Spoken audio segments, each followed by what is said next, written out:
Assalamualaikum warahmatullahi wabarakatuh. Hamdan wa syukronillah ma ba'dah. Sahabat Arnews dimanapun berada, semoga senantiasa sehat walafiat dan dilancarkan dalam segala urusan kebaikan kita. Amin Allahumma amin. Sahabat, tak bosan-bosan saya selalu mengupdate berita tentang sidang pra peradilan terkait Gus Tom dan Gus Pujaya, yang mana kemarin masuk hari yang keempat ya.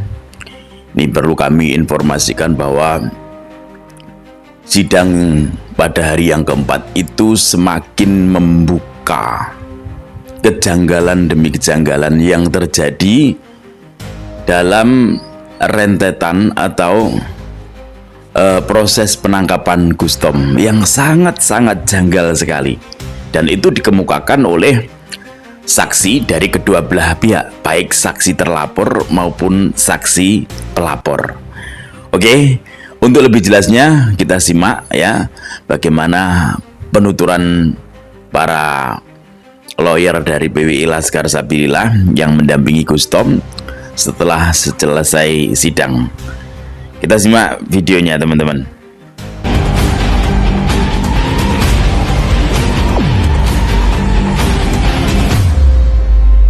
Ya, baik, terima kasih teman-teman media atas kehadirannya hari ini. Hari ini adalah sidang keempat ya, atau ketiga ya. Hari ini adalah hari keempat. Agenda hari ini adalah pembuktian, khususnya pemeriksaan saksi. Tadi kami sebagai pemohon itu menghadirkan 2 saksi fakta ya. Kemudian dari termohon menghadirkan 1 saksi fakta dan 1 saksi ahli. Ingin saya sampaikan bahwa tadi waktu kami melakukan pemeriksaan saksi, ada 1 saksi adalah keluarga inti yang selama ini tinggal bersama dengan pemohon, dalam hal ini Gus Tom, yang menyatakan, yang menerangkan bahwa kesaksiannya yang bersangkutan tidak diberitahu bahwa Gus Tom itu ditangkap. Alih-alih ditangkap, tapi keluarga inti yang tinggal satu rumah itu diberitahu bahwa Gus Tom diamankan.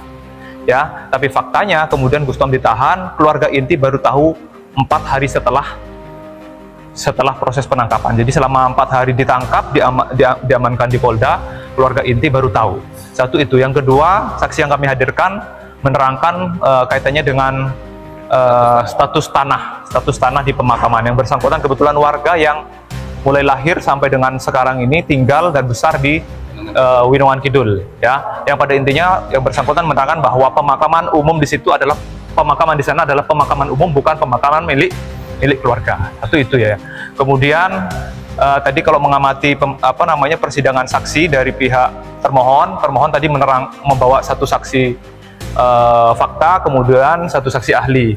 Yang paling menarik yang kami soroti tadi pada saat melakukan pemeriksaan saksi, yang ditunjukkan adanya ada 1 foto yang dijadikan alat bukti oleh termohon. Sekali lagi, ada foto yang dijadikan alat bukti oleh termohon, yang menurut klaim termohon foto itu adalah foto Gus Tom. Ya, foto itu adalah foto Gus Tom yang sedang melakukan pembongkaran makam ya. Setelah foto itu ditunjukkan terhadap seluruh saksi, baik saksi kami sebagai saksi pemohon dua-duanya, maupun saksi yang dihadirkan oleh termohon, dua-duanya mengatakan bahwa foto itu bukanlah foto pemohon, bukan foto Gus Tom, tapi foto pihak lain. Itu mungkin yang ingin kami sampaikan. Itu penangkapan itu harusnya bagaimana? Kalau prosedur yang itu prosedur sah penangkapan, saya pikir tadi ahli juga sudah menyampaikan bahwa seseorang ditangkap itu pertama harus ada penyidikan ya, dan termohon mengklaim bahwa itu sudah dilakukan penyidikan. Yang kedua tentu harus ditunjukkan surat perintah penangkapan ya. Alih-alih ditunjukkan, pemohon mengklaim tidak pernah ditunjukkan surat perintah penangkapan ya. Tadi ada saksi yang dihadirkan oleh termohon ya. Beliau adalah kapasitasnya sebagai perangkat desa yang selama ini mendampingi para termohon melakukan penangkapan, mengklaim bahwa saksi itu tidak pernah melihat adanya surat perintah penangkapan, walaupun kemudian dari satu sisi dia mengklaim mendengar itu adalah penangkapan ya. Tapi fakta pemeriksaan saksi menerangkan bahwa tidak melihat surat perintah penangkapan. Ya, mungkin nambahi terkait prosedur penangkapan harusnya itu kan sesuai dengan SOP yang berjalan. Nah, ini salah satunya yang kita amati tadi sebagaimana penjelasan dari Profesor Ahli ya tadi. ahli tadi, ya, dari saksi ahli tadi mengatakan bahwa surat penangkapan itu harus diterima oleh si tersangka, dan juga tembusannya itu wajib, bahasanya harus ditembuskan kepada keluarganya. Akan tetapi beliau sebagai istri selama ini hingga hari yang 30 ini tidak pernah menerima surat tembusan penangkapan dari pihak kepolisian. Ini merupakan tindakan sewenang-wenang, dan ini tadi juga sudah dijawab oleh saksi ahli dalam hal ini. Ada konsekuensi, ya kan?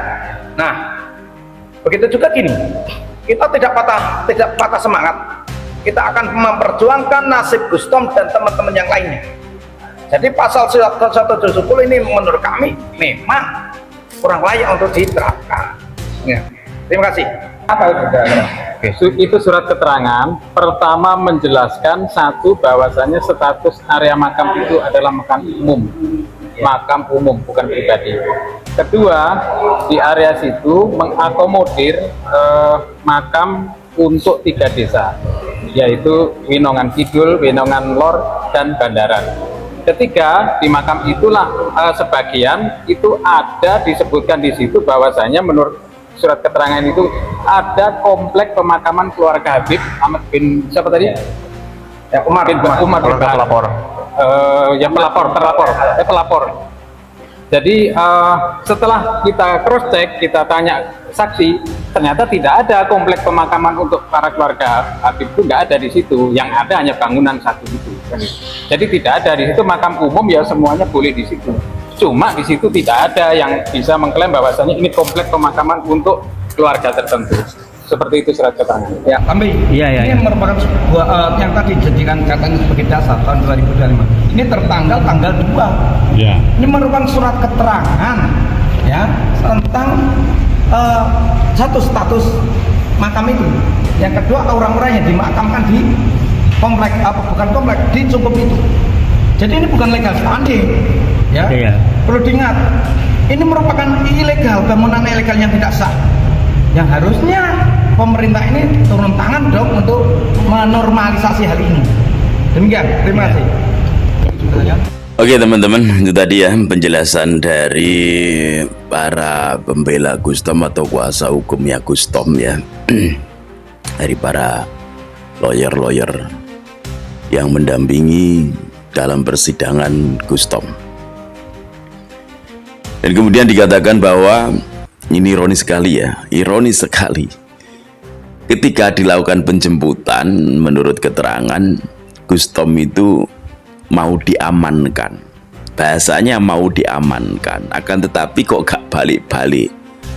Hingga hari keempat baru istri daripada Gustom itu mengetahui bahwa suaminya ditangkap dan dia amankan di Polda, ya ditahan lah, bukan diamankan lagi, ditahan.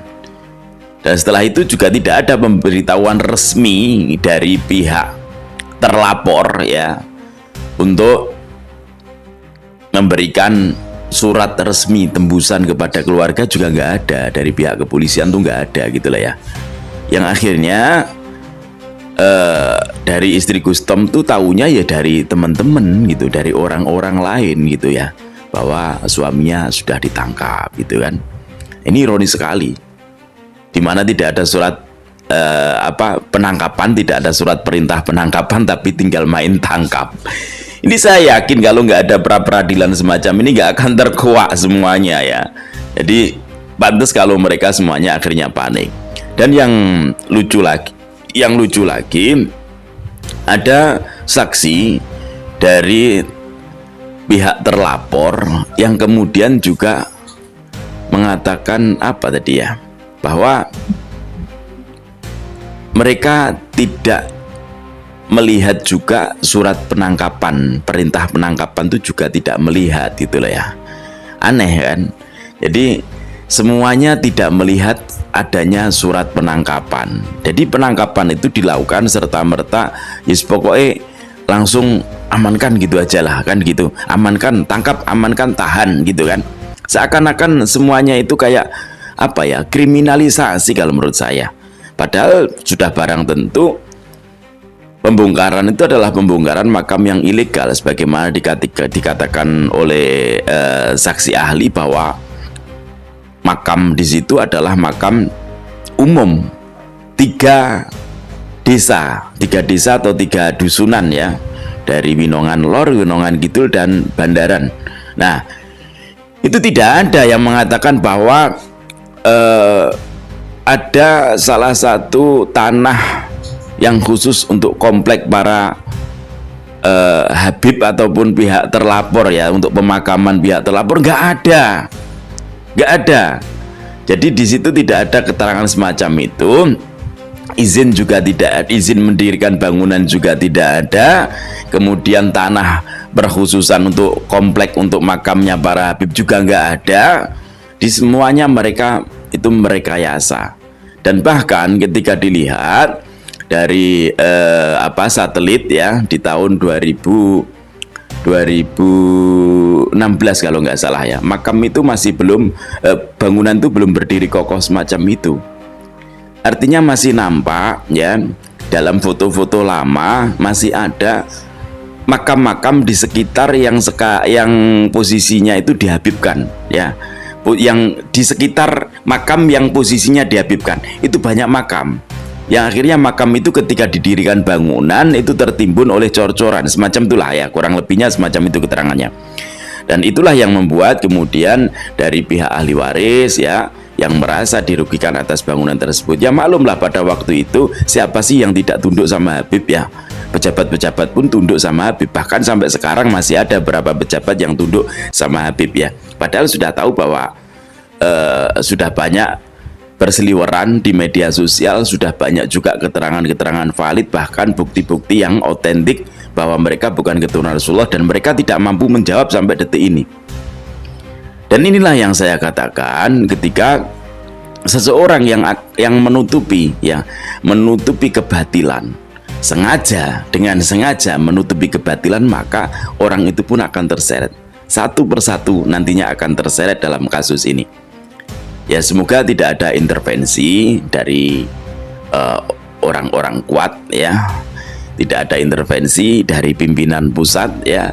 Semoga semuanya berjalan dengan transparan, dan semoga kasus Gustom ini segera kelar ya, yang kemudian nantinya akan ada orang-orang yang menjadi tersangka baru, berbalik arah maksud saya, orang-orang yang salah dalam melakukan penangkapan Gustom, orang-orang yang salah dalam pelaporan Gustom, orang-orang yang memberatkan Gustom, orang-orang yang bersaksi palsu atas kasus Gustom. Semoga semuanya nanti akan mendapatkan ganjaran yang setimpal, akan mendapatkan balasan yang setimpal, akan mendapat hukuman yang setimpal juga, bahkan lebih pedih dari itu semuanya. Karena sudah tahu bahwa itu suatu kebatilan, akan tetapi masih juga ditutup-tutupi. Percayalah ya, kebatilan itu akan lenyap. Yakin seyakin-yakinnya. Semoga video ini bermanfaat. Ayo kita kawal terus kasus Gustom ini, jangan sampai berlalu seperti angin ya, yang berhembus kemudian hilang. Jangan sampai, kita kawal terus kasus ini. Ketika nanti Pasuruan ini benar-benar rungkat, Pak Alawi di Pasuruan benar-benar rungkat, mulai dari makam Winongan ini berangkatnya ya, kemudian benar-benar bisa terjadi uji forensik, tes DNA dan semuanya, insya Allah di seluruh Indonesia, maka Pak Alawi akan rungkat. Jikalau Indonesia Pak Alawi rungkat, maka di seluruh dunia orang-orang yang masih meyakini Pak Alawi juga akan ikut rungkat. Oke? Semoga video ini bermanfaat, ambil sisi positifnya dan buang sisi negatifnya. Allahumma fiqil aqwami thorik. Assalamualaikum warahmatullahi wabarakatuh. Salam NKRI.